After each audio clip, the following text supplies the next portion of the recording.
In a universe shrouded in mystery, where the stars are our only companions, a journey awaits that will push the boundaries of knowledge.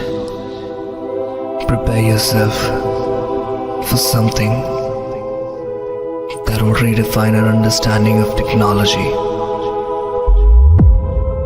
unveil the secrets of the cosmos, and witness the marriage of human ingenuity and artificial intelligence. We bring you the flagship event of IEEE SISGST, the Galaxy of Intelligence, Epsilon. A triad of scholarly symposium days guided by the wisdom of global pioneers and visionary minds. An event designed for everyone to gain knowledge and cultivate interest and curiosity. In this edition, we give you Nero AI. Nero AI is the concept of brainstorming events that have a significant impact on AI technology, with humans like us, you, and me. We're not different, we are the same, with faraway souls. The concept of AI extends from the tip of your hair to the last cell of your nail. Computer vision. Computer vision excels in a field where robots outperform human vision. We will construct a future, the light of invention, together. Self-traveling dreams during the day and night. Algorithms flare in this world of pixels, revealing faces and emotions in the darkest night. With each step forward, we go closer to the future, the promise of computer vision and an ending flight. Deep space communication. MTT assistants passing across galaxies in its path. Deep space learning is a place where mysteries wait. As boundaries disintegrate, the cosmos is revealed. The brilliance of AI and technology, the resolution of a cosmos. We gather at Epsilon, braze eager and bright, in the light of AI to comprehend the cosmos. Prepare for an intellectual adventure like no other. Mark your calendars because the future awaits. Epsilon 2023 starts 30th September, live on YouTube. Brought to you by IEEE SISGST.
Good morning, everyone.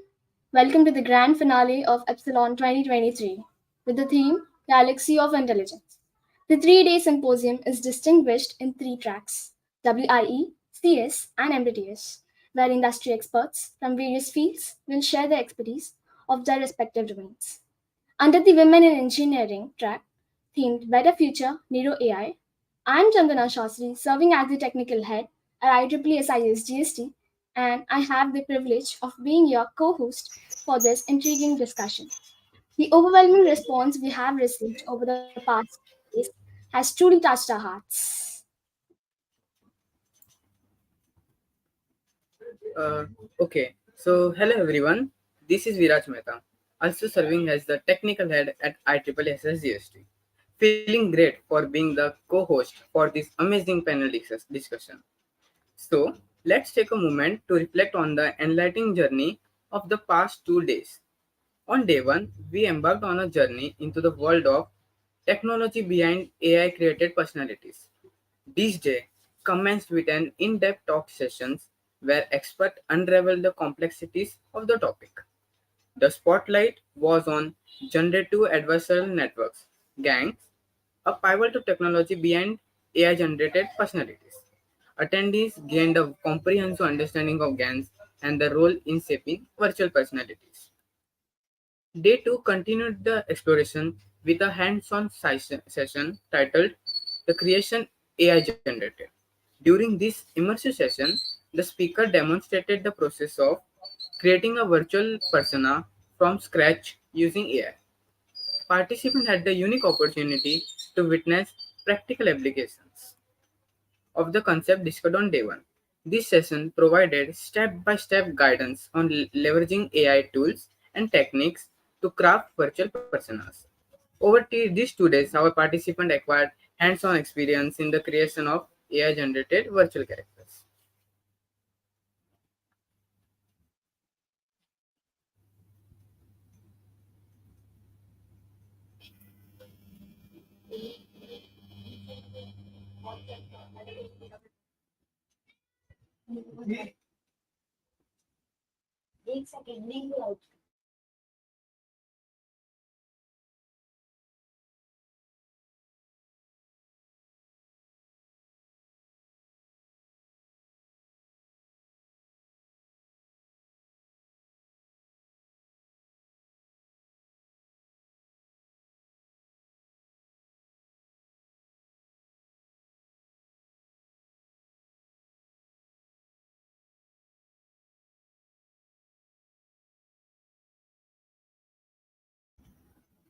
Hello.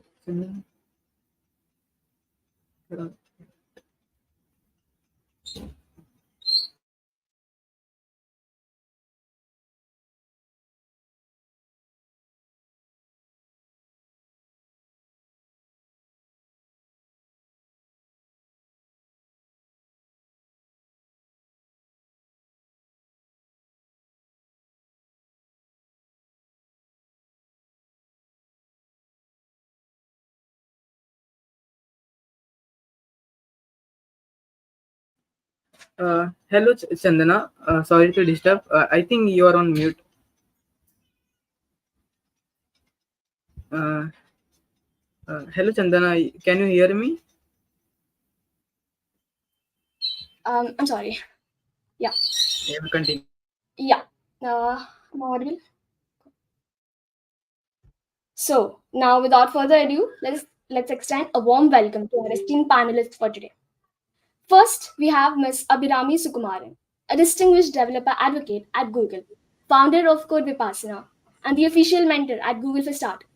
Her expertise spans data, databases, and apps at Google, and she's also a doctoral research scholar and a dedicated yogini.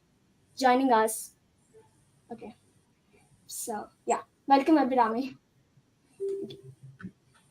So, joining us is Ms. Olga Betin, the co-founder and CEO of Lucinet.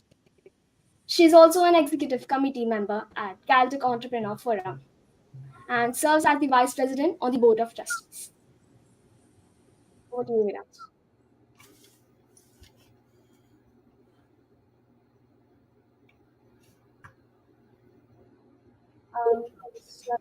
Yeah. Hmm. Okay.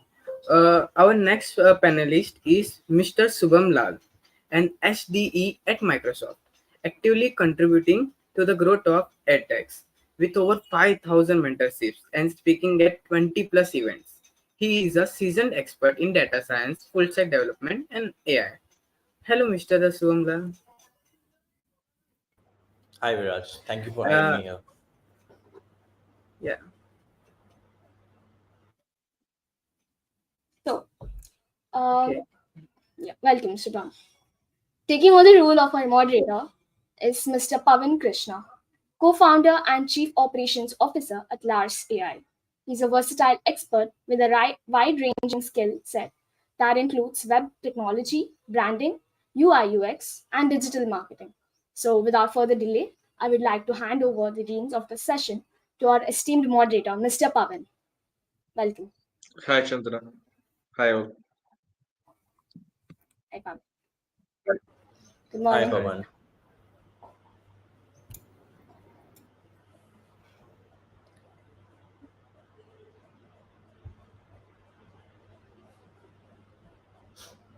Yeah, now we are good to start with the session.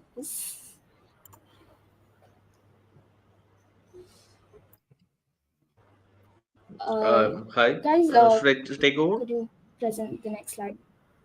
Yeah. Yeah, sure. Hi, everyone. My name is Pavin. I'm a Chief Operations Officer of Lads.ai.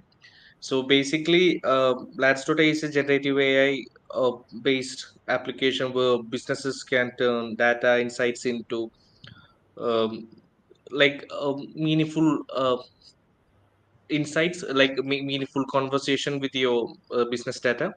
So we are we started on 2019 and still running on successfully.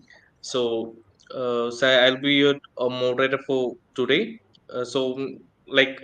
Before we begin our discussion, let's meet the panelists. I'll let them take the stage to introduce themselves, starting with you, Shubham. Definitely. Thank you so much, Pawan. And I think Viraj already explained by putting a proper slide on the screen, but I'd still like to introduce myself again. So I work for Microsoft. I'm a software developer, and it's been 5 years I have been working for Microsoft. Throughout my tenure at Microsoft, I have touched upon multiple business verticals. So I've worked on Windows 10. We launched Windows 10 all over the world, and then I moved to Azure, which is the hosting service, cloud service by Microsoft. Then I've also contributed in Office 365, and currently it's all about AI, leveraging OpenAI in all the products that we have at Microsoft. So that has been my journey across Microsoft. And if I talk about in terms of the domain and the tech stack I have worked on, full stack development has been the most prominent role I have played in last 5 years. Along with that, I have been a data scientist as well. And currently, we are trying to build models of AI and ML and trying to integrate with every single product that we have, starting with Bing at Microsoft. Yeah.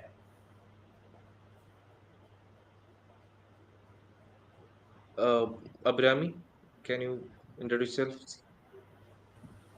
Sure, Pavan. That's a great introduction, Subham, and thanks for introducing all of us, Chandan and Viraj. I'm Abhi. You can call me Abhi. My name is Abhirami Sukumaran, and I have over 17 years of experience in building full stack applications with database application development, all centered in Java. And over the years, I have had the opportunity to be closely associated with data throughout. And I think that's a great privilege to have been through that journey because now everything is centered around data. In some cases, the businesses themselves are data. So, yeah, I'm really excited for this session. And now I also extend some of my focus into generative AI, AI/ML applications. And I'm looking to see what we can discuss in this panel and make it useful for the audience out there. I see a bunch of them have joined in, so let's get the ball rolling. Over to you, Olga. Thank you, Abhi. So nice to meet everyone and be here with you virtually. And Abhi, I love what you said about some businesses being data. We work with a lot of businesses who basically they're the oil of today, right, is data. And so I started my career in academics. I am a molecular biologist by training. I ended up working, in a lab for several years, published papers, and then I left science per se to pursue my master's in business, and then I started a company called Lucinetic, and Lucinetic was built around the idea that STEM and science should be accessible to individuals outside of the lab. And it should be something that people can have an interaction with to be able to make their communities stronger. And that's what we have been doing. First, we built out a generative product. I was kind of pre-ChatGPT 2 years really before, because I have a very technical team. They've been doing NLP work for many years before ChatGPT came out. And so we have a special algorithm that we've developed, but now we're moving into more data type work. But I'm really excited about the panel and what I can bring in terms of my perspective on education in AI. So I would suggest, we get started. Thank you all for sharing your snippets of your stories. Moving to first segment, let's discuss the specific transformation AI is bringing to various industry. Subham, could you kickstart our discussion by sharing how AI is reshaping the different industry and the key application that are making a significant impact? Definitely. No, I can just start off with talking about how I see corporates transforming after the AI came into the picture, right? And I strongly feel that the productivity has really gone 2x or 3x. So, for example, if I talk about in Microsoft, how the things have shaped up and how things have changed. Previously, before we had generative AI, even the small snippet of code, we needed to have developers to write that code as well, right? But now with intent of AI, two things has transformed in a very clear manner. The first is we have integrated AI in all the coding IDEs that we use. So if you talk about GitHub Copilot, I'm not sure if you have heard of that, or we have Visual Studio Code where we have integrated Copilot as well, where AI is writing code along with each of the developers at Microsoft. For example, if you try to write a code that is trying to perform a certain things, we don't need to actually write the whole code. We just need to give a prompt that says that my intent is to achieve this particular result, and the co-pilot or the AI will be smart enough to give you that code snippet for you, right? So that has created the productivity and enhanced the productivity like anything. That's the first thing that we are seeing right now. Second thing that we are seeing right now, that Microsoft heavily relied on the vendors, and it's not just for Microsoft, it's for most of the companies, the tier one companies that we have, whether you talk about Google, Amazon, Apple.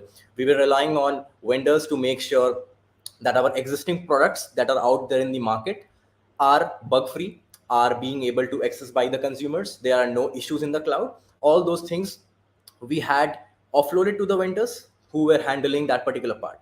But with AI and with the tools that AI has bring up on board, we have just leveraged AI to look for any glitches, any kind of issues that is happening on the cloud around the products that we have, and the AI are the ones who notifies us because of like in case of there are any errors. So the vendor requirement has gone tremendously down, right? So these are two onset of the things I see in the tech industry as such. But if I talk about other industries as well, I am not directly associated with other industries like automobile, healthcare, or any of that sort. But I definitely see things around me changing, especially in the healthcare sector, where the hospitals are now using AI. They have the patients' records data of the previous patients that have visited their hospitals, and they have the records stored. So whenever there is a new patient coming in, the AI is able to justify or track what illness a patient might have depending upon the past records it had with different patients across the history, right? So these are a couple of trends I see changing, which is so far very positive. But yeah, these are my thoughts. Interesting point. Olga, do you see the same way in your work, or have you encountered the different scenarios in healthcare? Yes, actually. But one of the things that's great about AI is it actually can just automate very complex tasks. I think that a lot of conversation right now when it comes to AI is about some super futuristic things. And I'm really excited about that in the future. But the raw truth is that, and I'm sure Abhi has a lot of things to say about this. The raw truth is that data and pure data is really difficult to obtain, and to keep it clean is a whole department's job. And so sometimes what you need is just really, really simple tools. And so in healthcare, for example, something that we might not think about, a really big problem is actually scheduling. So scheduling of surgeries, scheduling of doctors, scheduling of patients coming in, calling in late, they're not coming to the surgery. Like all of these problems are real problems that affect healthcare, and cause a lot of damage in terms of the human capacity, but also financially. And so this is a simple problem that can be addressed with AI. And I generally think of AI as a true helper and assistant, and not something that's going to take over and replace people and that human experience. Interesting. Um, Abrami, you were here for 17 years. You have seen a lot of technology changes. So I would like to know your perspective on this. Like, could you share your thoughts? Absolutely. Yeah, the changes have been tremendous. And what I've particularly enjoyed is, of course, the points that Shubha mentioned about the code evolution, like how developers are coding, starting from there was a time when, we had to code without even access to some search engines, because that's how the companies were operating at that time. And they didn't give, I mean, it's not, anything could be a security issue. So we would just be in an environment just working from our desktops at work, and not able to look up code. So it's not like you can copy paste code of anything. You'll have to be really good at it in order to get things right. And then things have evolved. And then eventually it is up to this point right now where it is simplified some of the important problem statements for organizations, any industry per se, right? Like organizations, especially if they have technology as part of the engine that drives their businesses, then the main problem that they're facing is taking advantage of all the data that's out there. Data contributes to about 85, different formats of data. Unstructured data, for instance, contributes to about 85% of all the data that's available out there, and it will continue to grow according to all the recent stats from different magazines and different resources out there, analysts out there. So with that being said, the most difficult problem here for organizations is to get access to those data and integrate that data that with the data that they already have in a structured format, and things that they have been organizations have been working with for so many years, and integrating those that with the unstructured format of data that we are getting right now, which could be videos, files, images, and so on, and semi-structured data like JSONs and other things, right? So this problem was prevalent for a long time, and we have dealt with it through applications like building solutions, coding solutions, writing programs for integrating each variety of data, which was heavily cumbersome and time consuming. But now, with the advent of generative AI and with other highly high performant analytic solutions like BigQuery, for instance, which allows you to interact and unify this data from all of these formats and all of these types and structures at one place, and only using SQL queries, have enabled businesses, analysts, equally as much as they've enabled software developers to bring in the value in terms of AI. So I think that is one area that always fascinates me as to how integrations have evolved. Besides that, I think Olga and Shubham already covered the areas that they find AI has been influencing. I feel that there is marine biology, for instance, because Olga, you're from a little bit from that background. Maybe I'm getting it wrong, but and other areas where they are taking advantage of technology like this, like video vision API, the all the APIs, generative API and API and other AI based APIs that's available in Model Garden in Google Cloud platform. If you want to take a look at that, all of these have enabled us to read snippets of videos, to extract snippets of images, and to make sense out of it. And that has empowered businesses around the globe. And I think what fascinates me when I work closely with startups is how amazed they are at what technology can do, because they are from a different background. They are not particularly from technology. I mean, they are all very aware of technology, but they are not the creators of it or coders of it. So they feel so excited to see that these things can be achieved, and that's what makes my day, working with businesses like that so closely and seeing their eyes sparkle, knowing that, hey, this is easier now, I can do it without having to spend like 3 months of development work. So yeah, that's what I would say is one thing. And Shubham, I have one question for you. Like, how do you see emerging technologies like generative AI, LLMs, alternate landscape of different sectors in coming years? Sorry, come again with the last part, Praveen. Like, how do you see these emerging technologies like generative AI is altering landscape of different sectors in coming years? Altering landscape in terms of the first very evident change that I see in Microsoft and the corporates is the kind of hiring that we are doing right now. So previously, the people that we were trying to hire was mostly focused on their logic building abilities, problem solving skills, what tech stack they are aware of, what are the skill set they have. But now one thing that has added on top of it is how they understand AI. Okay, how they understand, what understanding they have towards data. Do they have the understanding of data science, basic aspects of data science, like data cleaning, data extraction, data wrangling?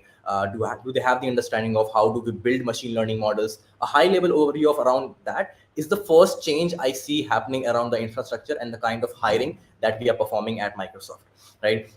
So just to summarize, is the first step is trying to get people who are already accustomed with AI at least a bit, right? Rather than just focusing on the skill set that they have built so far, right? The second infrastructure that change that I see is the way we are working right now, right? Now, there, the way that we design, discuss, and we imagine our product to be, we always try to have the essence of AI in everything we are building right now.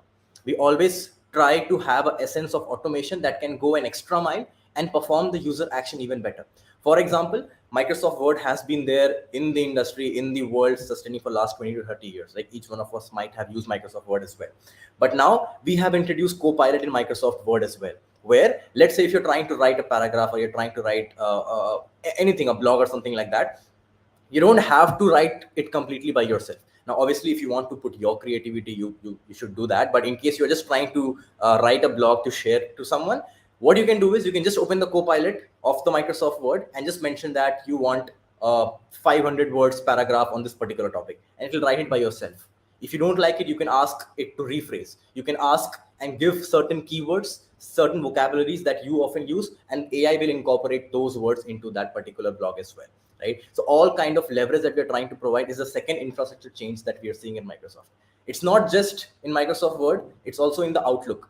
Now in the Outlook, let's say you're trying to mail someone, or let's say you had a flight cancellation and you're trying to ask for a refund. You don't have to write the whole email by yourself. You can just mention that, write an email for me to mail this particular flight airline and ask for a refund, and it will write the whole mail for you, right? So that's the second infra we are trying to achieve in all the products that we have. Abraham, could you share the insights on same question? I think I covered a lot of the change in landscape in my previous question. I gave an extended answer. So I would still stick to that. And adding on to Shubham's points around what he said about technology changing the way we work, and absolutely that the productivity factor has gone really transformed. And I think that is one of the things that we can never ignore. Everybody is getting up on a Monday morning and then wondering, where do I start? I don't know. I'm confused. Like I have like the five things to do, but I don't know where to start. So that is exactly where technology allows you to, particularly, of course, like we are all from different organizations, so we are going to talk about our services and features because we are accustomed to it. Of course, I'm going to talk to you about Bard and all of these capabilities, which is ingrained as part of your docs and sheets and other things. So if you have a highlight of or a list of items, task items to do, your to-do list, automatic, it gives you with ideas. Even like sometimes I've had this deep tech discussion with some of the colleagues, saying, hey, what are the use cases we are going to come up with to demonstrate something to developers or to build something from the scratch to contribute to open source. Like, what is the use case we are going to talk about? And we are just stuck on a Monday morning thing. We are out of ideas. And these tools, Do It AI and other things with Google Cloud particularly, comes in handy to help you get started or brainstorm ideas like that. And I can speak from my personal experience, like as a developer and now as a developer advocate, it really helps me get my day started. So productivity is one key thing, I would say. Alga, anything to it? Yeah, actually, so I fully agree, of course, with Shubham and Abi. One thing I will add from my own background and experience, right? My focus is on education and on science, and so those are two fields where I really think there's going to be a huge disruption in a positive way. First of all, with education, having access to education, in my opinion, is one of the number one ways we can affect the future, right? And the future generations. And so access to education has become a lot more democratized, right? Through AI, being able to look at videos and create a way for yourself to have personalized learning. That has really taken off.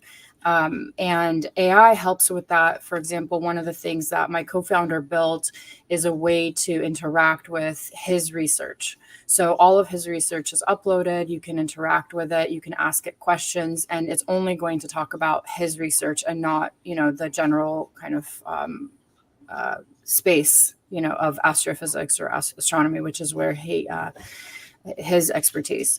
Another example, and where I think science is going to be really impacted, is specifically with climate change and all of the different ways in which we can create better urban planning using AI. There, just like Abi talked about with visual AI and all these tools that are at our disposal. For example, one of the companies that we work with is a location intelligence company, so satellite imagery and mapping. And one of the things that we've been able to do is recreate emergency situations. And when we do that, we're able to then allow non-technical individuals to better plan for such disasters. And so my hope genuinely is that AI will help us with climate change and urban planning and all these other infrastructure type processes that right now we are not able to do as individuals, as efficiently. Thank you for those insights. Transition to the second segment, let's explore AI-driven trends that are prevalent across multiple industries. Can you share your thoughts on how trends like automation and data analytics are influencing industries at large? Olga? Could you repeat the Pavan? last part, please, Pavan? Uh, can you share your thoughts on how trends like automation and data analytics are influencing industries? Yes. Well, certainly, I really believe this kind of goes back to the first question of, I think, really basic bricks and mortar type work and real businesses. And I love Abi's, answer to some of this, of working with individual businesses and having them so excited about some of the basic technology that maybe they haven't seen and haven't utilized. And I think that one of the wonderful things about research, right, is we can push research out really to support individuals who are not technical. And so this is where my passion lies, is in that space. And I love this idea of enabling people, right, to take advantage of technology. And so I think automation is just a very basic way to do that. And I think that consultants and other technical people can support smaller businesses to take advantage of some of these tools in order to make very basic business functions run better. Shubham, could you add to what Olga said? Yeah. So Just to add to what Olga already mentioned about small businesses, that they can take leverage of the AI tools and all. What I also feel is every single individual, irrespective of whichever profession they are in, can also use these tools to become, the more productive in their work and enhance their productivity even further. Right now, we are at this age, at this era. AI is capable of doing each and every profession, is capable of helping each and every profession. It's not just a developer, it's not just someone who is a content writer, it's not someone who is a fashion designer. AI can give you ideas, you name it, AI has the idea of that, right? And that's the beauty of generative AI. If I just take a step back and talk about in technical terms or in a very layman term how generative AI is different from the normal AI. 10 years back, what AI we had was AI was utilizing that data. Let's suppose you have like 10 GBs of data, 100 GBs of data, and then you trained a model. The AI that we built 10 years back used to take snippet of whatever data you have given to them. For example, you gave all the list of Wikipedia articles to that particular model, and then you ask me, tell me about Indian culture or Indian heritage. It will bring the snippet out of the Wikipedia article of Indian heritage. That was the traditional AI. But generative AI is something very different. Generative AI doesn't take out the snippet from the existing article or something. Generative AI is the AI which understands what it has been fed. It understands the grammar, it understands the language. And once you ask the AI to give you a knowledge about Indian heritage, it will give you in its own words. It will talk about in its own words. And that's where you get a leverage of altering that content as per your need as well, right? So that's a generative AI.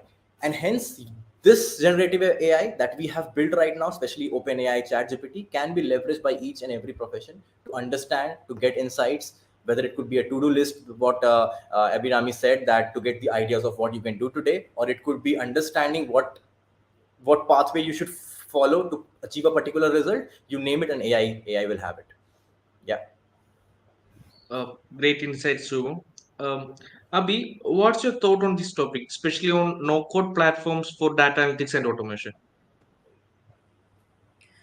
Okay, no code platform is no code and low code has been transforming the way engineers and analysts, I would say business intelligence analysts and businesses teams work these days. I'll tell you why. So traditionally, since I've worked very closely with all the sales and marketing operations teams as part of technology, like building solutions for some of the sales and um, marketing operations teams out there, I know the kind of problem that they face. That these people are experts in what they're doing. They exactly know what they can look at your.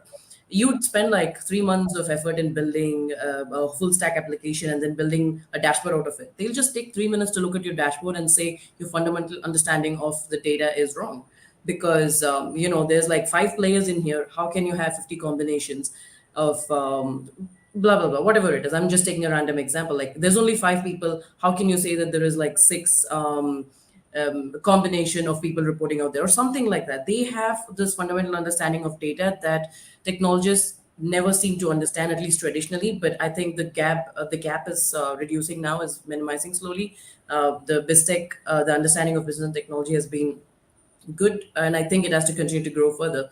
But anyway, coming back to track, they feel more empowered, especially these folks, these businesses folks, the business intelligence folks, business analysts, and just analysts in general feel more empowered and enabled if they are given the opportunity to contribute to analytics and generative AI and insights directly. Like they want to be able to contribute to generating insights for their businesses by themselves rather than relying on a technology team. I'm not saying the technology team is replaceable. Definitely there is so much innovation to do in that area, but all I'm saying is giving them the empowerment of deriving insights, extracting insights from the data that they are so aware of, that they are so confident about, is a big game changer. And I think in that way, low code and no code solutions are empowering them for a long time now, particularly with, I'm just going to name some of the things that I know, but definitely Shubham and Olga can feel free to add on. But the BigQuery platforms, which lets analysts to write queries to derive insights, whether it's ML solutions, now generative AI solutions, where you can just give it a bunch of document text from a document or images and say, hey, find out this similarity in that particular document, or find out this part of the document that talks about licensing, or this part of the document that talks about expiry dates and stuff like that. That's what generative AI is all about, right? You give it a piece of knowledge and it understands it and then responds to you, rather than just saying, hey, this is what I found out, right? So these things, they can identify and gain insights directly using SQL queries with BigQuery. And there's another platform like Vertex AI, where they don't need to know any ML at all. Like they are so empowered that enabled in a way that they just need to give their data inside. And Vertex AI, if you choose a traditional ML solution without even telling what algorithm or what objective or direction you want to go, Vertex AI has the ability, based on your objective, of course, has the ability to tell you, okay, these are your model results. This is how you train it. Just at the point and click, like button at the tip of your fingers, you have ML models created for you, and then you can use that for your prediction solutions. Same thing with generative AI. A lot of things are enabled out there for keeping these business folks in mind, and keeping reducing the time you spend on boilerplate stuff, rather putting the time, investing the time back into your business, innovating new things. So that, I think, is very critical. But I'm going to take this opportunity that you've given me, Pavan, to also answer one important question that I see in the chat about how can generative AI be used in creative fields like art and music. I see that question repeatedly, so I really think Carl wants that question answered, because it's been copy pasted like multiple times. So I think there's a lot of opportunity in the area of music and like videos and art, for that matter.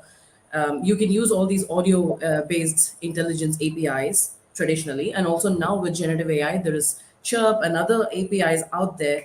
I think Chirp is one, Whisper is one. There's so many APIs out there that enables you to extract information from audios, videos, and images, so on and so forth. So definitely, there's a lot of opportunity in creative fields like art and music. Actually, giving your intention and deriving content based on it, or understanding some content and giving you information about what it tells you, what the music is trying to tell, or finding similarities and patterns of music, so on and so forth. I'm not an expert, or not even a beginner in music, but I'm a fan, so I wanted to answer that question. Sorry for taking so much time, but yeah, over to you back, Pavit. Absolutely. Moving forward, let's discuss about the challenges and concern associated with the AI adoption. Shubham, could you enlighten us with the potential hurdles and ethical consideration industries might face while adopting AI? Definitely. So, one most prominent hurdle that we had when we created models at Microsoft around AI, that used to suggest, especially now we integrated that model with Bing as well, where you can ask any question just like ChatGPT and it'll answer you.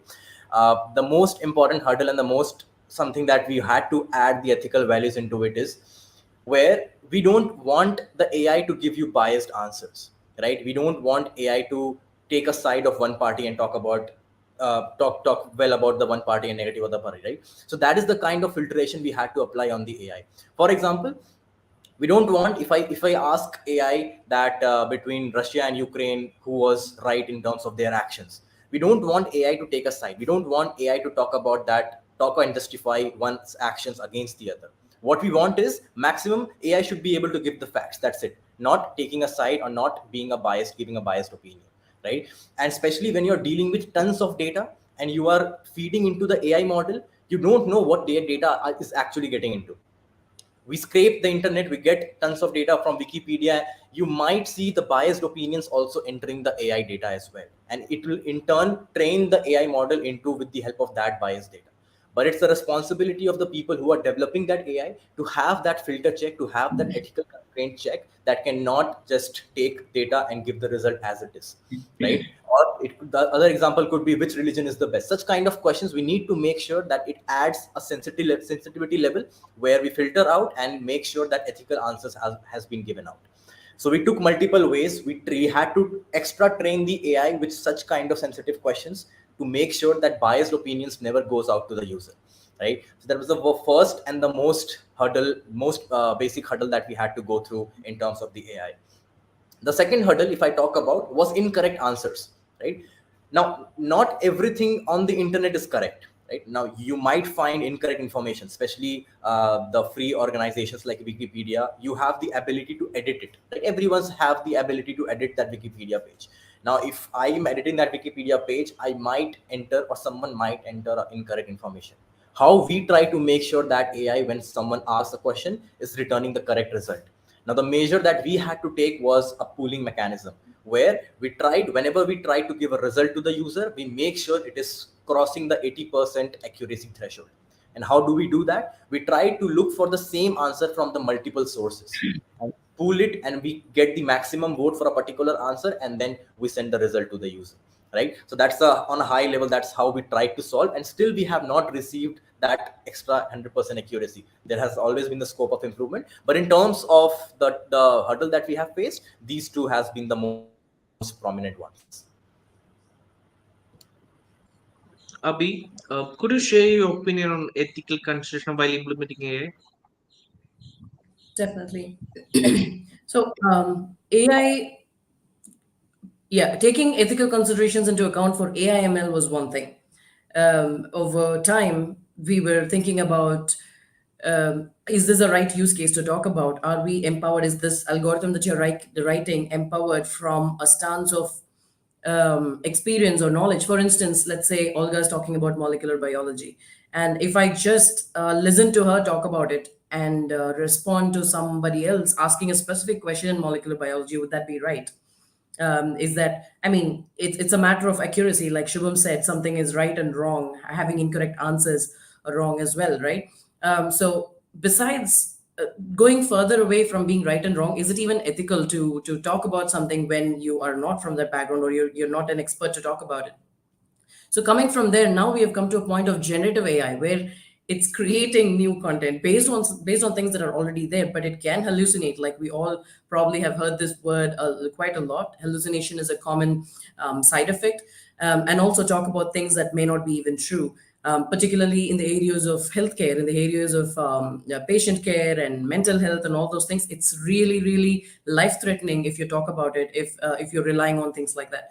So that's where AI should be responsible enough and transparent enough in telling you that this is what the source of it is, and explainability, number two.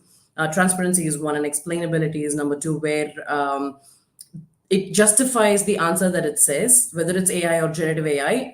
This is exactly where I got this from, and this is why I think this particular like answer to problem A is this answer. Why? Because this is why I think so. Because let's say, for example, this movie is going to be a super hit or not, is your question, and the answer is no, then it's probably not a good answer, not something that you were expecting to hear. But if it says with feedback like, hey, the reason I think so is because based on the data from here, here, and here, it says that if it is in a genre of horror or in a genre of comedy like you have, if the length of the movie is 200 minutes, it hasn't actually worked well in the past.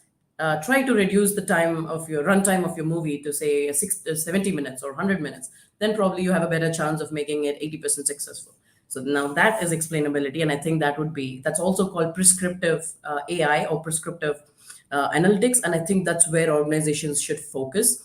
And lastly, with generative AI and images and video getting created, Google Cloud recently announced this, or Google recently announced this thing as like marking your images that are created through our platform, created through Google's platform. So it's actually watermarked, and you would know that it's AI generated, generative AI created images. So I think that is really important because, again, with deepfake and like actually faking or manipulating images could be, as I said, life threatening too.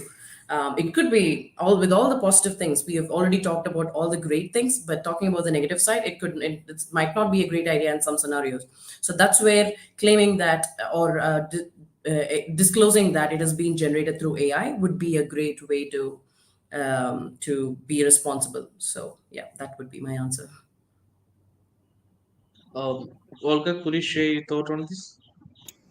Yeah, it's such a big question, and I really appreciate Abhi's and Shubham's thoughts on this. So I'm not going to go into the same direction because I think everything they said is 100% probably the more important, accuracy and reliability. And And of course, this deep fake space, these are very important and very concerning points. But I will actually talk about something a little bit different, which is one, I think that education of the population has to be done, and it has to be done through governance.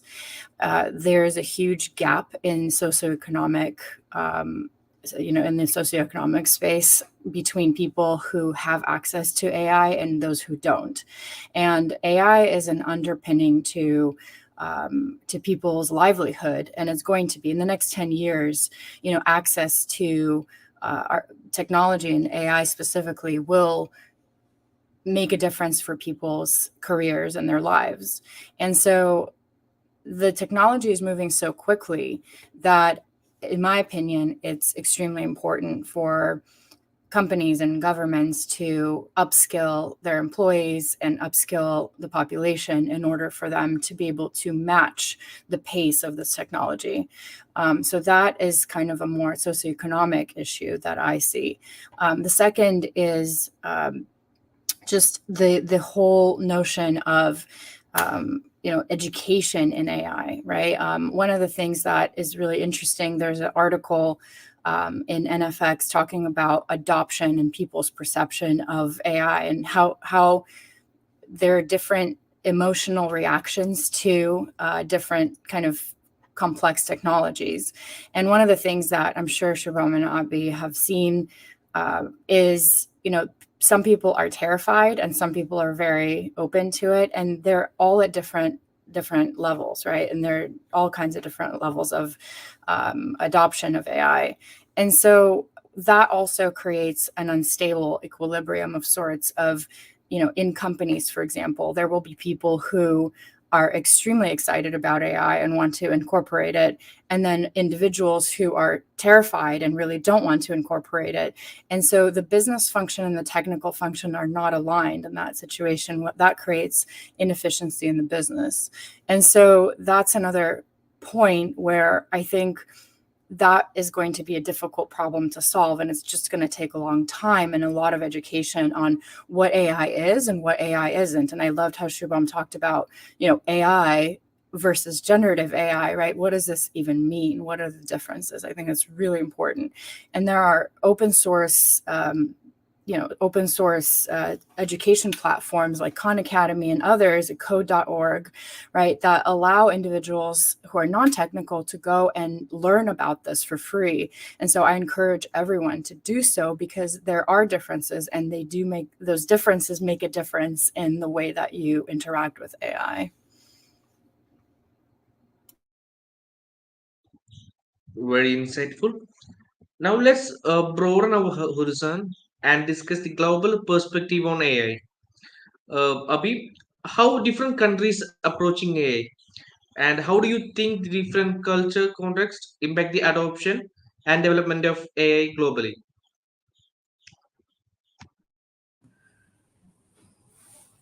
Thanks for that, Pavan.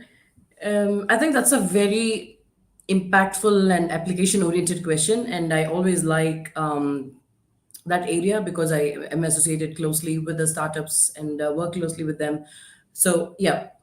Um, I'm also going to take it at the scale of AI and generative AI, not just AI specifically, because we are in that era now where we also include generative AI in all our discussions, or that becomes the center of discussions. So, yeah, I'm going to take it as AI and generative AI, or just generative AI in general. Globally, the adoption has been the same throughout. I would say, like, everyone is excited about it, and there has been the numbers say that startups, for that matter, and the APAC specific startups and APAC specific businesses have started utilizing, especially in the areas of education, and in the areas of e-commerce and other places, and in the areas of support in every industry. Support is there in every industry. So these areas have adopted generative AI at a higher scale than than everybody else. I mean, as of now. So that's what I have read. So the startups and the businesses in the APAC area, I would say, have adopted it really well.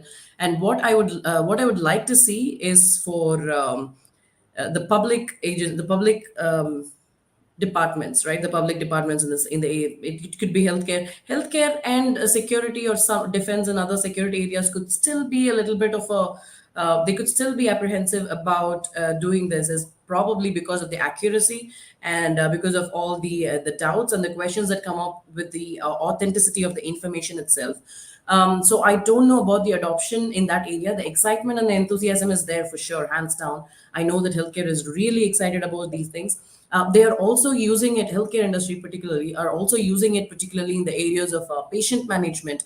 And also in the West, it is already, a lot of this is in place where they go to remote locations, like these remote health workers who are volunteers, right? They go to these remote locations in the country or in the village or in the city, and then they take this patient information, and they're out of connectivity. They are not able to like upload that information, and other things like, even if they have that information uploaded, there is no integration of systems, right?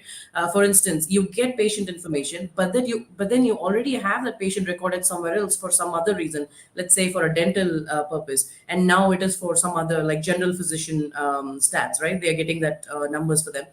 But there is no integration between these two to say, hey, this person has already been recorded as a patient for something else, and there could be a relationship between the things that they are going through. This could be an impact in the long run for something else. So I'm not saying it was 0% existent, but that's not true. There has been some integration. Some countries have been more thorough with it. They have been more integrated in their solutions, but using modern latest technologies, and I think gaining an interest in those areas has been always present in the West. In India, I think we will still need to see a lot of improvement in the patient healthcare, particularly in remote patient monitoring systems. I think we would like to see more involvement in that particular area. Apart from that, in India and other parts of Asia, like China and other areas, what I see and read, again, this is not from my knowledge. I've just read about it, that all of these startups across different industries like e-commerce and other things have started adopting generative AI a lot more. So that would be my take on it, and I'd be happy to hear from the rest of you. Shubham, would love to hear perspective on this. Yeah, definitely. So, yeah, as Abby already mentioned, startups of today, I think AI has been the heart of most of the startups, especially the tech startups that they are starting off today. But if I talk about in terms of countries, how they have leveraged AI, I think West has been the ones who has been acknowledged and started using the extent of AI in much early stage as well. But most importantly, what I see, especially in India, the changes that I see, which are actually helping the end users, the people, with the help of AI. And the biggest example is something I can share, which where I traveled recently, and that is DigiYatra. I'm not sure how many of you have heard of it. It's a new app that has came in, where when you visit the airport, you don't need to show your boarding pass, or you don't even need to show your identification number as well. The only thing that you need to do is, before you start your travel, just register yourself on that particular platform. Once you register yourself with the unique identification number that we have in India, which is Aadhaar card, it will automatically fetch the result of which flight booking which you have done, what is the timing of that flight, and you can just walk straight into the airport. They already have the devices that can recognize your face, and using the vision mechanism, vision AI, they can understand and open up the doors for you. So you don't have to actually wait in the long queues, show your boarding passes, have the mess around, did you miss your ID and all that stuff. So that has been the biggest change that I see right now in India happening, where it is transforming the way we travel. That is the first change I see, especially in India. If I talk about other countries as well, recently I was in Maldives, and I saw in the airport they have system kept in the airport where you can just type in and talk about what exactly you're looking for in Maldives, and the AI will suggest you places where you can go and have those aspects, right? So it's just for the betterment of people. The countries are trying to leverage AI, which can in turn obviously help them with the business, but the leverage and the acceptability of AI across countries has been tremendously increasing day by day. And I think the most importantly fact is, there are some products, like products of Microsoft, Google, Amazon, it's being used worldwide in all the countries, right? And once they start leveraging AI, automatically countries will also acknowledge the power of AI as well. Just to What? just one Yeah. thought, Pavin. So what I like when I talked about the West and the India, I just wanted to make sure that this point comes across as I was only talking about the healthcare sector. I was taking one industry per se and saying that I'd like to see that kind of an integration in using AI in India. But definitely, to Shubham's point, India is way ahead in a lot of other areas of technology, and this healthcare adoption is also not because we are lacking that there's a technology gap or anything, but there's other reasons, socio-political reasons, which I cannot address in this group that is of impacting that. But definitely, yeah. I just wanted to make sure that point comes across as straight that the adoption, the tech adoption, AI and generative AI adoption in India has definitely been amazing as well. Sorry for that recall. No problem.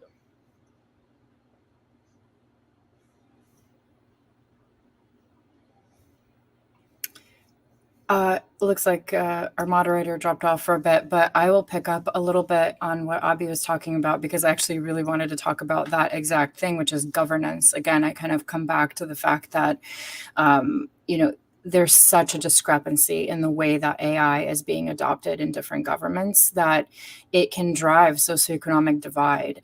It could also drive just the level of adoption and the level of risk for the organizations that are within those governments, right? So I 100% agree with you, Abhi, just in general, right? In the West, certainly in America, the adoption of AI has been just at lightning speed, right? It's just it's so hard to even track. Whereas I spent some time working in France. There, we know this that OpenAI can't even get a foothold, right? There are just such difficult governance issues in terms of the policies and all of the regulations that have to do with any kind of AI, but certainly even like generative AI is a big concern. And so I think that this is going to be a really interesting time for the next few years, where we really watch how different governments adopt these technologies. And so especially with the AI ethics committees that are starting to come up, I think it's really important, and I speak as a founder, right, of an AI company. It's incredibly important, I think, to have these AI ethics committees, both at the level of individual organizations like Microsoft and Google, right, but also at the level of government, right, at the level of control. One of the issues that I see, and I actually would really love to know what you think.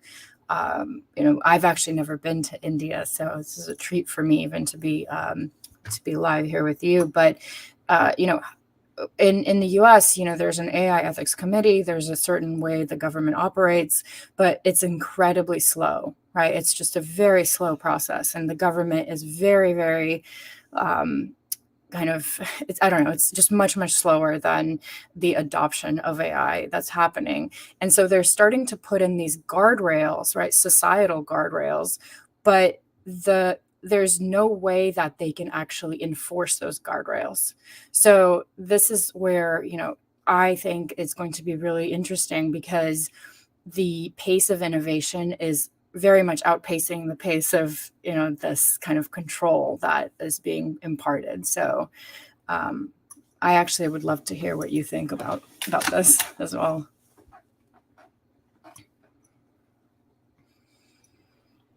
My thought on that part is in the first, and on a lighter note, although as you mentioned that in US they are slow in adopting things related to AI.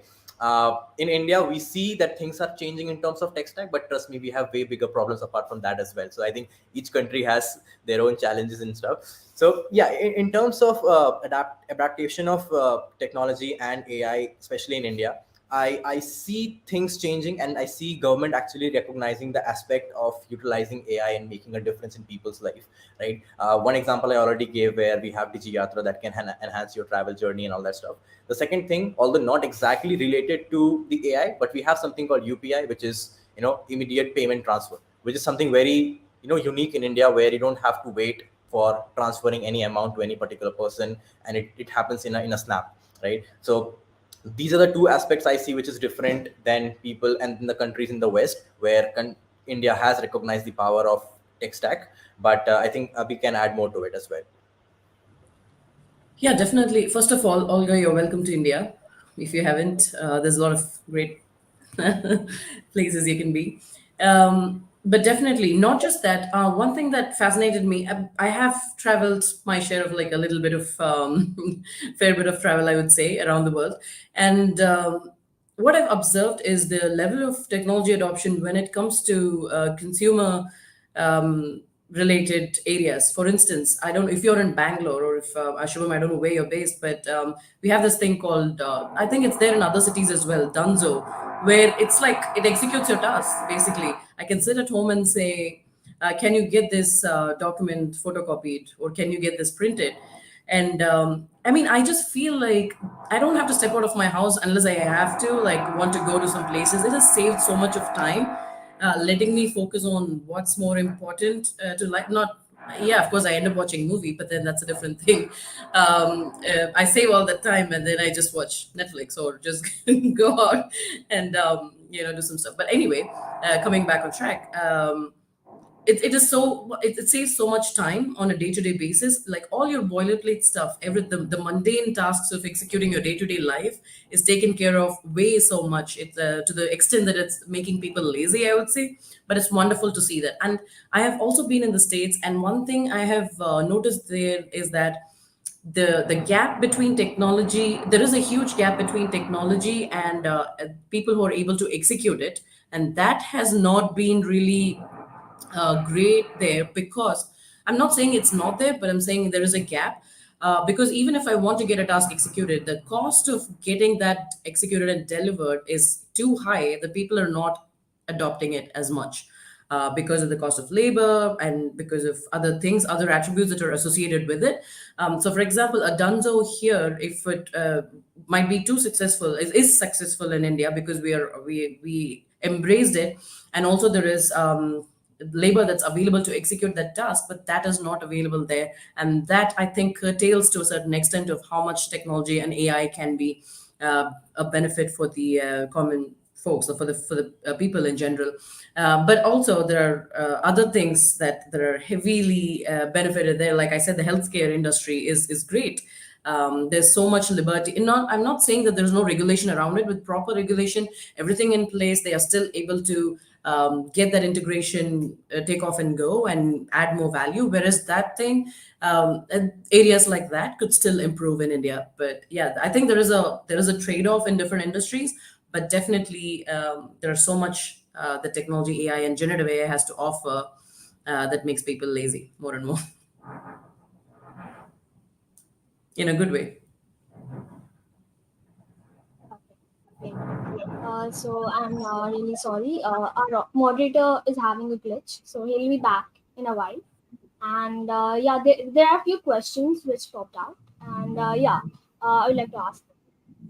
So, can Nero AI keep the diversity of the world alive? Give it give it is, after all, artificial.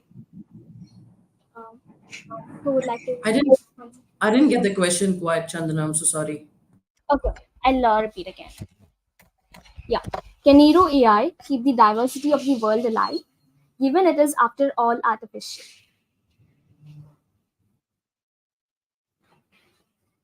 Mm. So, Ulga, would you like to go for it?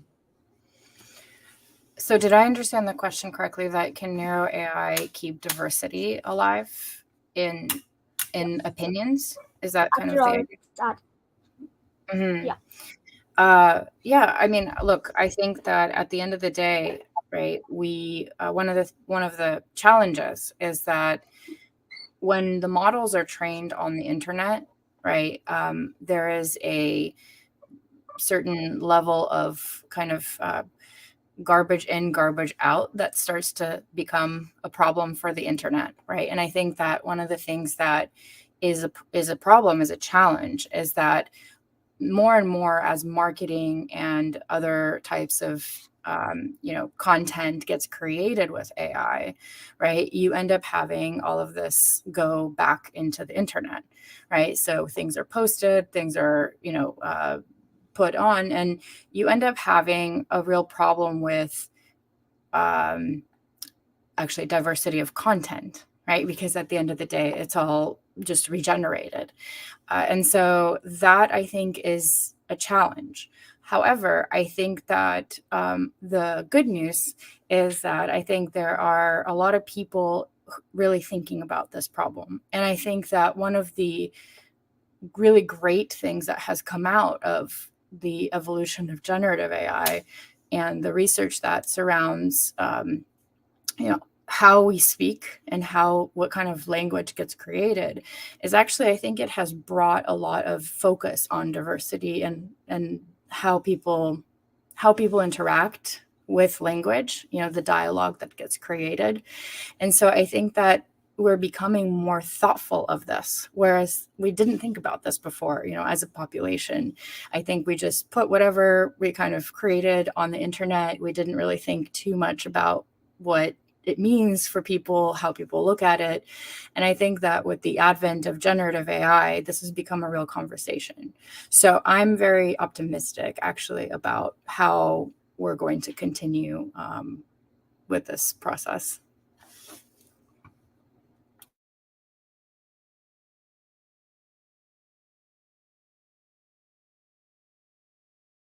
Chandana, you're muted. Pardon, my bad. Yeah. So yeah, that gives us the appropriate answer. Very well answered. So there's another question, which is how does Nero AI improve human computer? I'm sorry.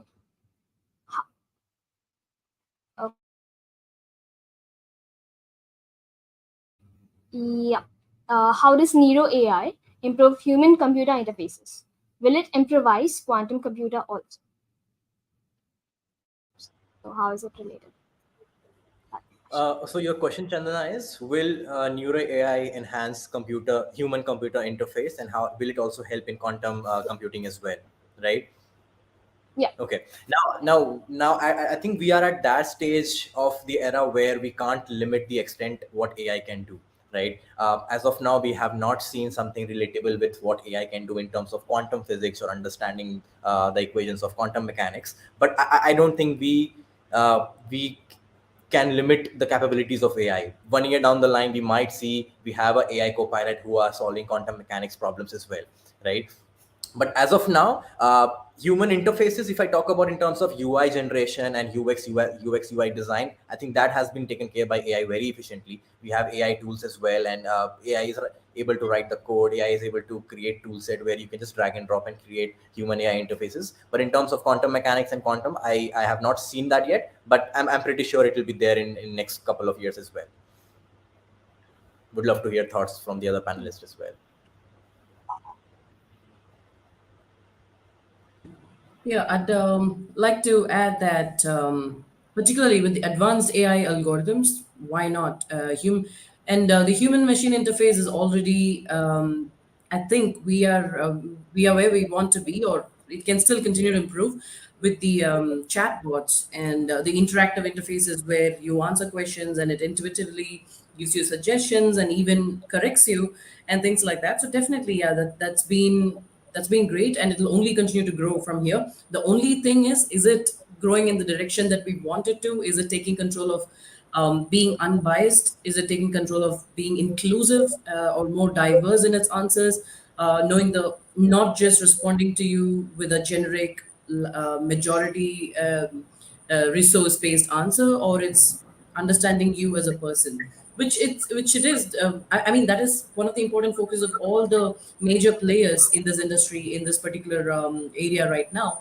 But still, it will still be a long way, because it's not just a matter of who is creating it, it's also a matter of how we are using it and how many people are using it. It has to reach every nook and corner of the world to be highly inclusive of every single use case or every single person. Sorry for using use case as the word for representing a person. Sorry for that. But yeah, it has to understand every single individual, their preferences, their responsibilities, their differences, in order to be inclusive of everything. So I think it is always constantly evolving, and I think that should be the major focus for it.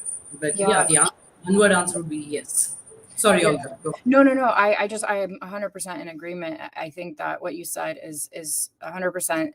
That the idea of keeping the human in the loop, right, and creating human in the loop applications where the person is still working with AI and not being replaced by AI, right? And I think that kind of to Shubham's point, quantum computing will really exponentially create computing power, right? And right now we have this problem that we're limited, right, by the amount of data that can be processed and all these other things. And of course, it's also having a climate impact. And so this is a whole other session, right, to talk about. But it's a real problem that I think can be addressed by emerging technology.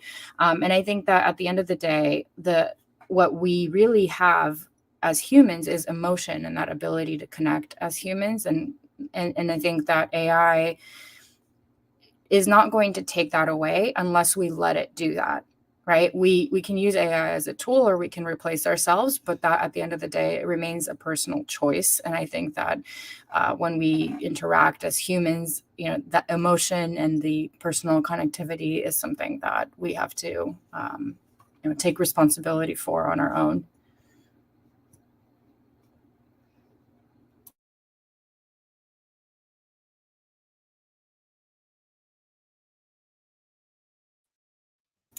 Yeah, great. So my next question is, how can AI? Would you like to take over, Viraj? Yeah. So So how can in this AI be wonderful used? discussion, you're taking. Okay, take good. Okay. So in this wonderful discussion, let's take one more interesting question. So, how can we make sure that humans continue to be in control of AI system? Has AI become more cleverer, and that AI serve as human interest rather than its own interest? So, you might all get a question. Yeah. Will I repeat question? No, I mean, I think that Okay.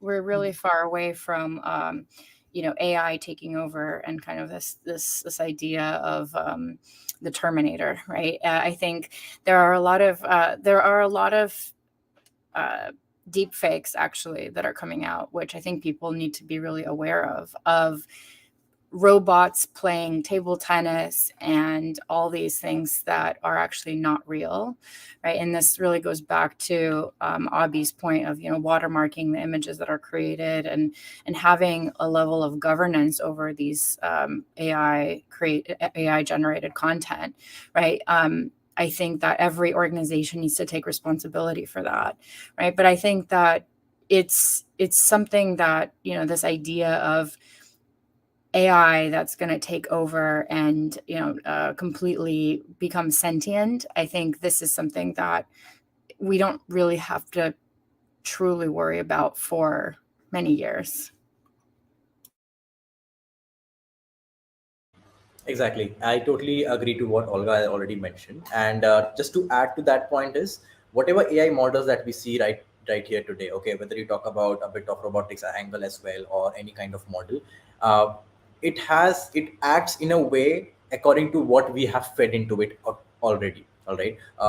Whether it is a generative AI or it is a DALI model that can generate videos, images by its own, but everything comes down to what we have fed and what we want the model to be, right? And thinking on those lines where something just Olga mentioned something of like kind of a terminator can happen where AI starts thinking of its own and doing things of its own. It's slightly, I don't think that is feasible, at least in this moment or for the next 5 to 6 years, because there is no such possibility in terms of how we have shaped up AI and how we have created AI. So that is my take on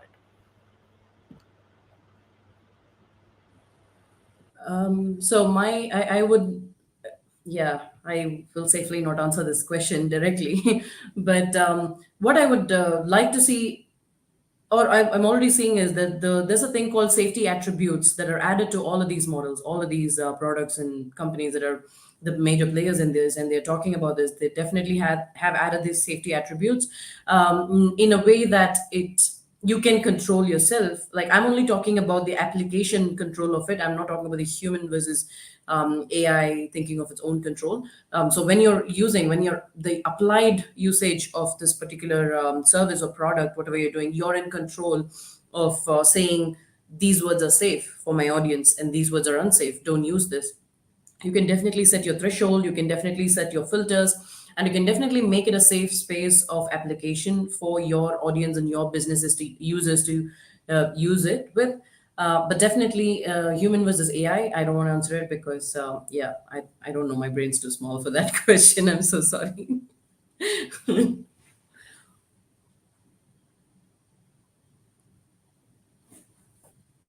No worries. Yeah.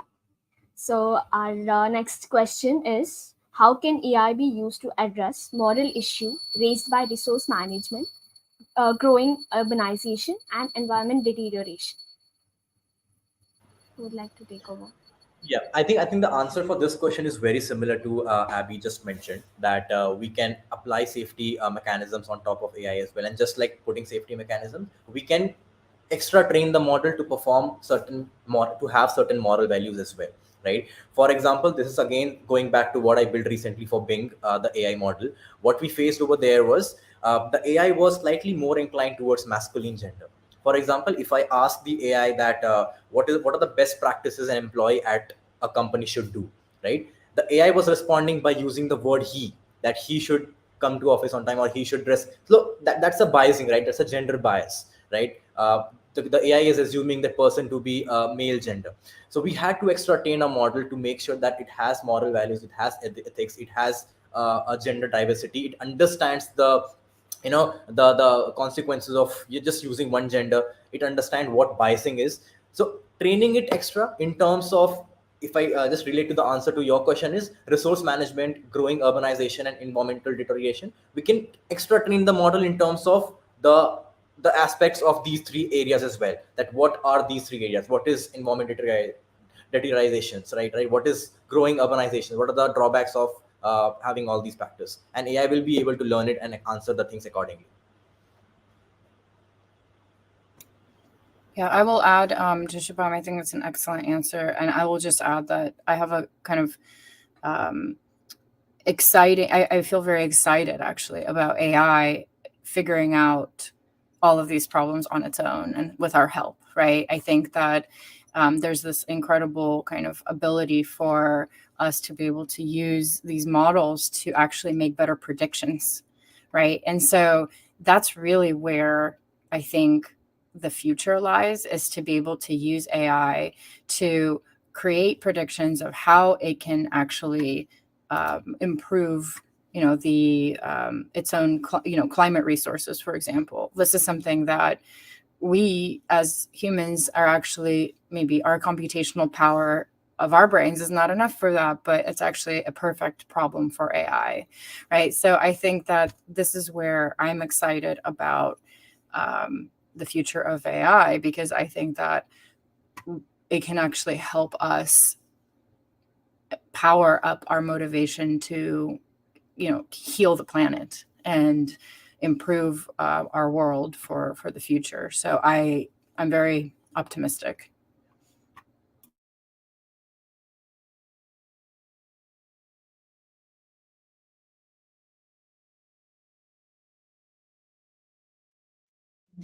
Uh, so my next question is, what ethical questions uh, uh, what ethical questions arise regarding the mental health and dependency of users when AI-driven virtual creatures have the ability to become elderly people's companions? You said mental health. Yeah. So I think I touched upon this a little bit in one of my earliest previous answers about, for instance, anyone could like you can talk to Bard or all these chat based clients, right? These services or products to help you with answers with respect to health, mental health, or anything for that matter. But it should be when the product is answering, I think it could incorporate the transparency in it, saying that this is what the resources say and these are the resources you should, directing it to the right resources, and not only the resources, the health resources, and also contacts and other things would be more helpful when it comes to areas like this, because it is not the generic discussions are not meant to answer your health related questions. Like this has happened to me. I'll take my example itself. Like forget about generative. Okay, let's not forget about generative AI. Let's say that that was the use case, and I was working towards work. It was mental health month, right? I think it was May, and I was really keen on building something that will engage developers and also the audience, for the audience who are keen on following mental health resources for that particular month. Selfishly, I was just thinking that it would be a great opportunity to connect, to interact with the developers, and to showcase some of the best things and some of the APIs and some of the technology that fascinate me. So let me take these two things, merge these two things, and come up with a use case that could help developers and other users equally. So I came up with this use case of, hey, how can you build a generative AI application that could answer mental health related questions, and it would tell you if you're on the verge of depression or extreme depression, which could push you to do certain things, God forbid. While my intentions were really, I cannot say that my intentions are good myself, but I'm saying my intention was truly from the perspective of um, re- uh, delivering something or doing something that technologically that is in the space of mental health as well, because it was mental health month. And I felt that for people going through something, to read that there are other people also out there, and to see that technology is coming together to talk about that, will be more inclusive of them. While that was my starting that particular idea, the conception of that idea, there are people who can think that this is a point of trigger. Like, why would you talk about these things when they want to learn the technology, when they want to do something? Like, why would you come up with a use case that will make them think about or trigger them into thinking that they are depressed or they are on the verge of doing something that's malicious or harmful to themselves?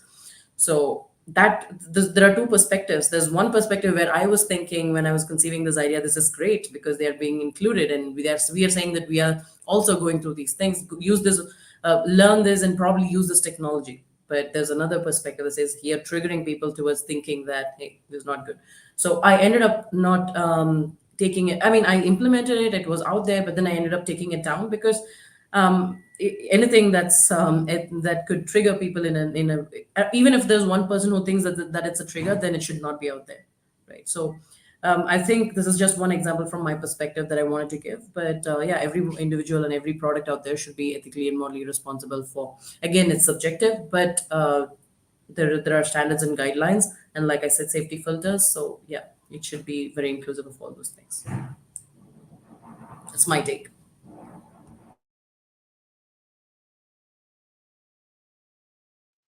So great, that was amazing. And now that was the last question from our side. Now we'll do the Q&A session with our audience. So audience, if you have any questions, do comment. We'll definitely address. The panel will definitely address. And yeah.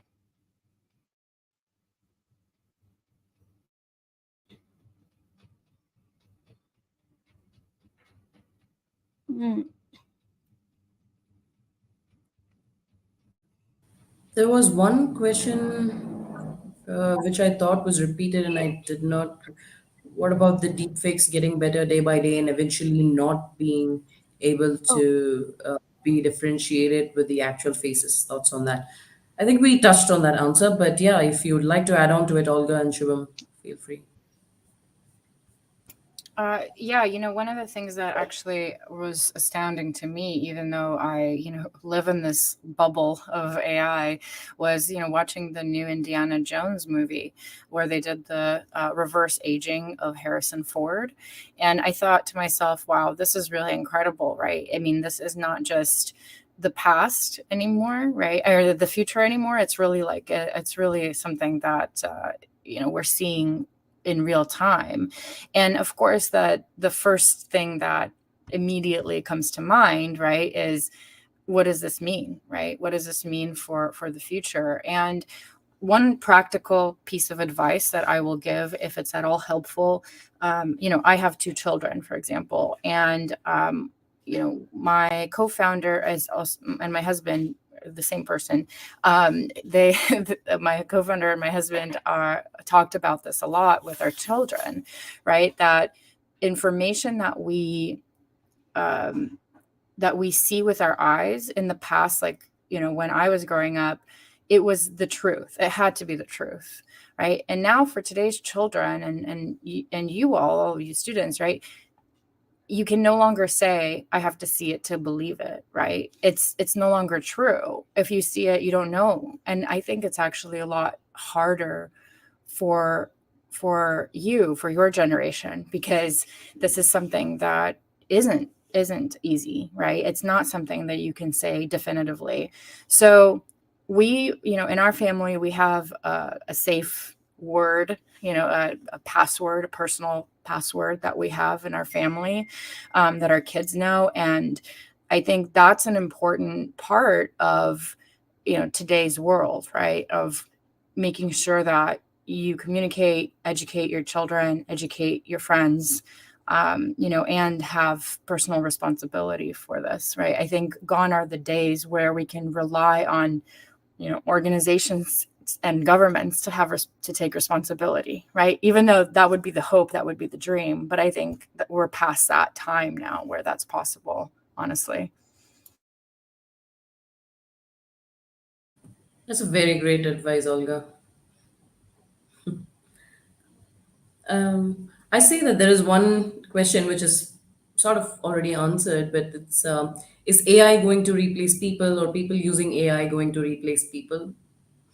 Like I said, I'm not going to answer the first part. I don't know. AI, I hope not. AI going to replace people.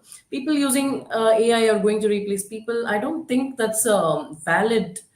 Valid. I mean, I'm not dismissing your question, Nilesh, but I'm just saying it's not something that you have to worry about, because if you're people who are interested in using AI, then it's going to make you more productive, put you on top of some of the game that you think is important for your day-to-day business or day-to-day life. But if you're somebody who wishes to stay away from any of these things, and if that's your personal preference, then go for it. I mean, whatever drives you, that's what you should be focused on. Ultimately, it's not about I'm better than somebody else. It's only about I'm better than who I was yesterday. So if that's what works for you, don't use AI. If you feel that it enables you, it activates you, it gets your job done, and you feel like you're able to impactfully contribute to something in the society and to yourself, then use AI. Yeah, but it's not going to be like people who are using AI going to replace people who are not. It's not something you have to worry about. Yeah, and Yeah. yeah, just No. to add to that, I think Olga already had mentioned that AI still lacks the emotions, right? Emotions in terms of love, or emotions in terms of empathy, right? So it all depends upon your use case, Nilesh. If you are searching for facts, you can definitely rely on AI. And if you're looking for love, emotions, and empathy, AI would not be your go-to option, right? So AI definitely is not going to replace people for sure. Some people maybe. Yeah, that is going to be a different discussion altogether. Yeah, as you said, lazy people, right? This is. I don't think anybody here is lazy, so no need to worry. Yeah.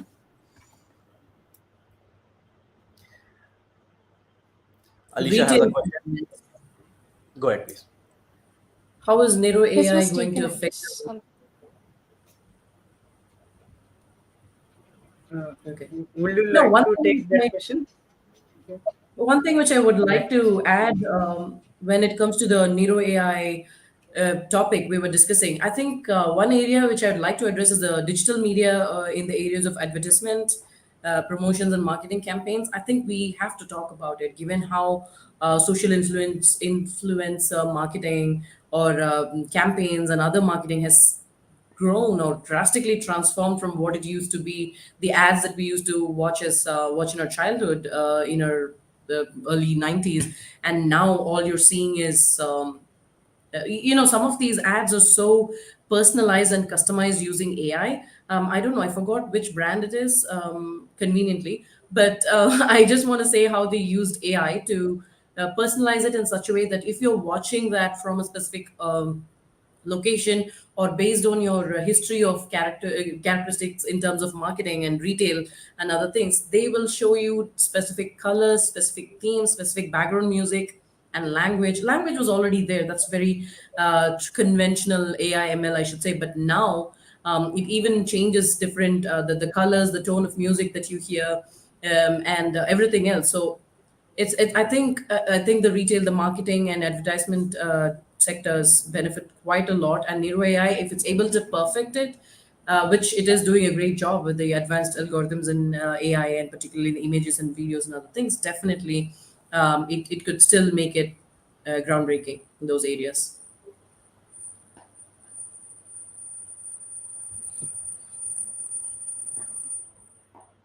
Okay, anyone want to add some more, or shall we conclude? No? Okay. So, This what a discussion brilliant, is actually brilliant discussion was. Okay. What a brilliant and insightful discussion it was.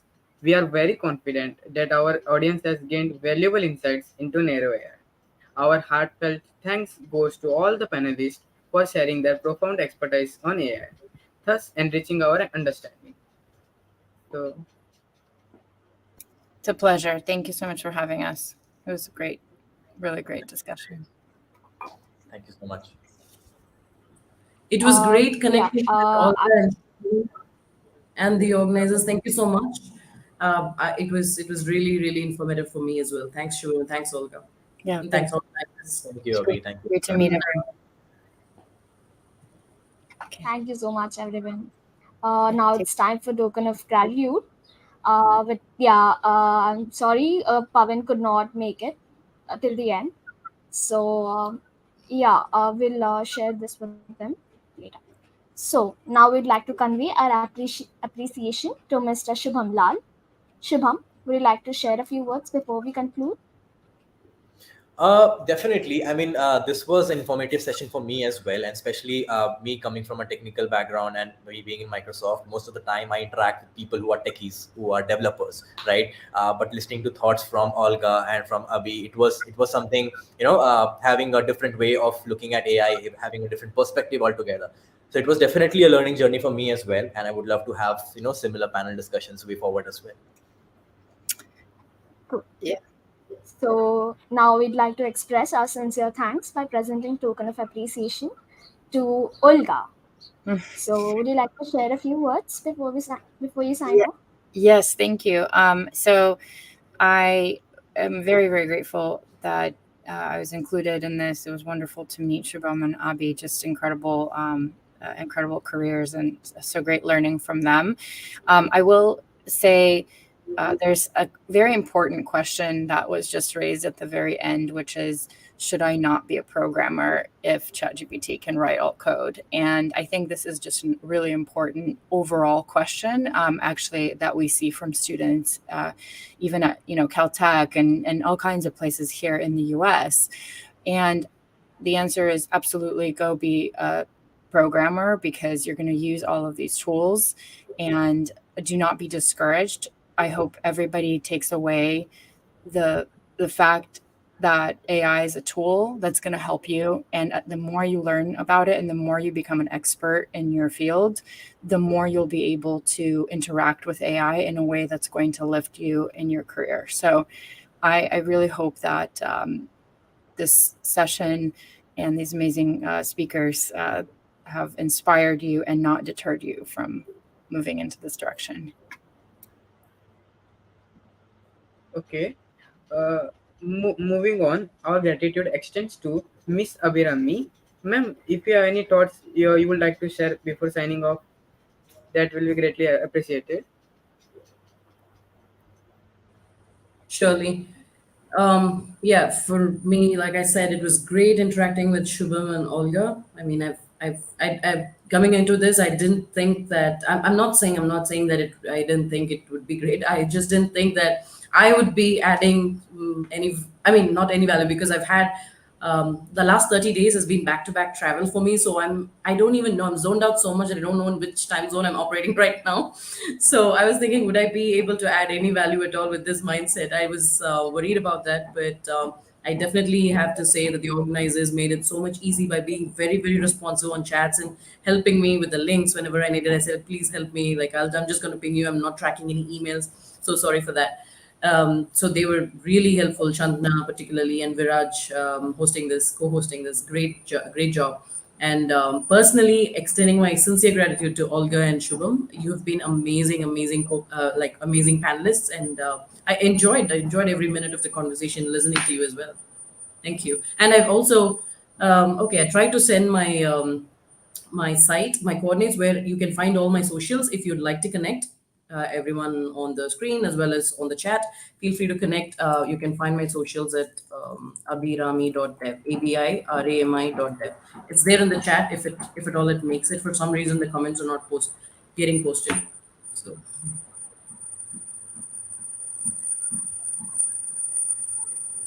All right. Thank you, everyone. I will say good night, and it's good night for me. So I will say good night and have a great day to everyone. All right. Take care. Okay. Bye-bye. Thank you, all the panelists. Thank you. Yeah. Bye. Thank you so much. Bye-bye. Bye bye. bye. Bye. Thank you. Yeah. Cool. So now it's time to earn some rewards. We encourage you to summarize today's session using the provided link in the YouTube live chat box. Additionally, we request all of you to share your valuable feedback using the link which will be shared after all the sessions. Put your best foot forward and accumulate points to maintain your position in the leaderboard. Yeah. So before we bid farewell, we'd like to express our gratitude to our sponsors. HP, our technical sponsor, has been instrumental in supporting our event. HP, an American multinational IT company, excels in personal computers, printers, and 3D printing solutions. We're also grateful to StreamYard, our streaming partner. StreamYard offers a platform for broadcasting directly from your browser, making it accessible and efficient. So, thank you for being fantastic audience. Hosting this event has been a true pleasure. We wish you all the best for your future endeavors and hope to see you in our next session, Computer Vision, as a part of Epsilon 2023. Really, it was very amazing to be the co-host for the session. Thank you all. Thank you, guys. Bye. Thank you. Bye.